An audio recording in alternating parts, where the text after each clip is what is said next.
இன்றைய சிந்தனைக்கு மனம் மனம் என்ற சொல்லிற்கு எந்த அளவிற்கு சிறப்பு பெற்றுள்ளதை என்பதற்கான விளக்கப்பதிவை பார்ப்போம்.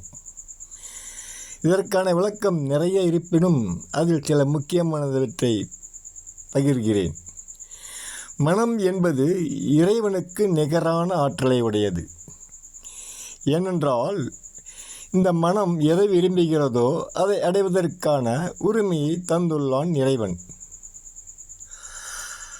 இந்த தகுதி மனிதருக்கு தரவில்லை என்றால் இப்போது மனிதன் வாழ்கின்ற வாழ்க்கையின் தரத்தில் மேன்மை பெற்றிருக்க முடியாது.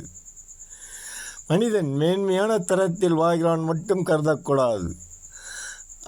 அவன் மனம் அமைதியுடன் வாழ்கிறதா என்றுதான் பார்க்க வேண்டும். மன அமைதியற்ற வாழ்க்கை எதற்கும் பயனற்றது, ஏன் நரகத்திற்கு இணையானது என்கிறார். அதனால்தான் மனிதனுக்கு மனதை பற்றிய முழு தகவல் அறிய வேண்டியதாக உள்ளது. இன்று மனிதன் எண்ணற்ற புதுமைகளை படைக்கிறான், வேப்பைகளை தருகிறது. இதற்கு காரணம் மனிதனின் தேடல். மனிதனின் தேடல் இல்லாமல் எது ஒன்றும் பெற முடியாது இந்த பிரபஞ்சத்தில். இந்த தேடல் நன்மையின் அடிப்படையில் இருந்தால் அது நன்மை விளைவிக்கும். இதேபோன்று ஒரு மனிதன் தீயதை தேடினால் அது மனிதனுக்கு தீமைதான் கொண்டு வந்து சேர்த்துவிடும். ஆக அந்த இரண்டையும் உருவாக்கக்கூடியதுதான் மனம் என்ற சக்தி. இதை பார்க்கும்போது மனிதனின் மனதை பாதுகாக்க வேண்டிய கடமை உள்ளது என்பதையும் அறிய முடிகிறது.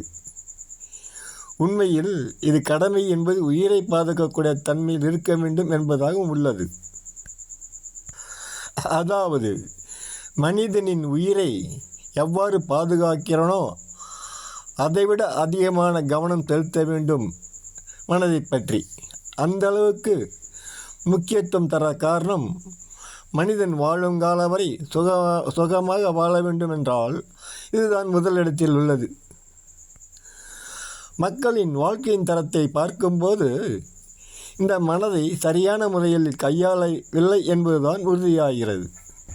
இதற்கு காரணம் அவன் வாழ்கின்ற சூழ்நிலை. இந்த சூழ்நிலை ஒவ்வொரு மனிதனுக்கும் வேறுபட்டிருக்கும். அதனால் அவனுடைய சிந்தனைகளும் வேறுபட்டிருக்கும். எனவே மனிதன் எந்த சூழ்நிலையில் வாழ்ந்தாலும் அதற்கான தீர்வை அறிந்தால் மட்டுமே அவன் மனதை பாதுகாக்க முடியும், மேன்மைப்படுத்த முடியும். இறைவன் அனைத்து பிரச்சனைகளுக்கும் தீர்வு வைத்துள்ளான். எனவே மனிதன் எந்த சூழ்நிலையில் வாழ்ந்தாலும் அதை பற்றி கவலை கொள்ளாமல் மனதை எவ்வாறு பாதுகாக்கலாம், மேன்மைப்படுத்தலாம் என்று சிந்தித்தால் நிச்சயமாக தீர்வு கிடைக்கும். நம் முன்னோர்கள் மகான்கள் எண்ணற்ற அறிவுரைகள் கூறியிருந்தாலும் மனிதனின் மனம் ஏற்றுக்கொள்வதில்லை. காரணம் அவனுடைய சூழ்நிலைக்கே பயன்படக்கூடியதாக இருக்காது அந்த அறிவுரைகள்.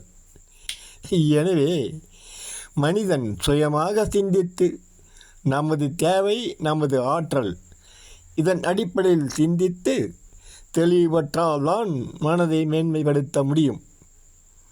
இதற்கு நம்மையுள்ள சுற்றியுள்ள மனிதர்களோ மகான்களோ சிறிதளவுதான் உதவி புரிவார்கள். மேற்கொண்டு மேன்மைப்படுத்துவது உங்கள் கையில். அதனால்தான் இறைவன் காட்டுவானா ஊட்டுவானா என்ற பழமொழியும் உண்டு. மேலும் இந்த மனம்தான் முற்பிறவிக்கும் இப்பிறவிக்கும் எதிர்கால பிறவிக்கும் ஆக 3 பிறவிக்கான வாழ்க்கையின் தரத்தை தீர்மானிக்கக்கூடியதாக உள்ளது.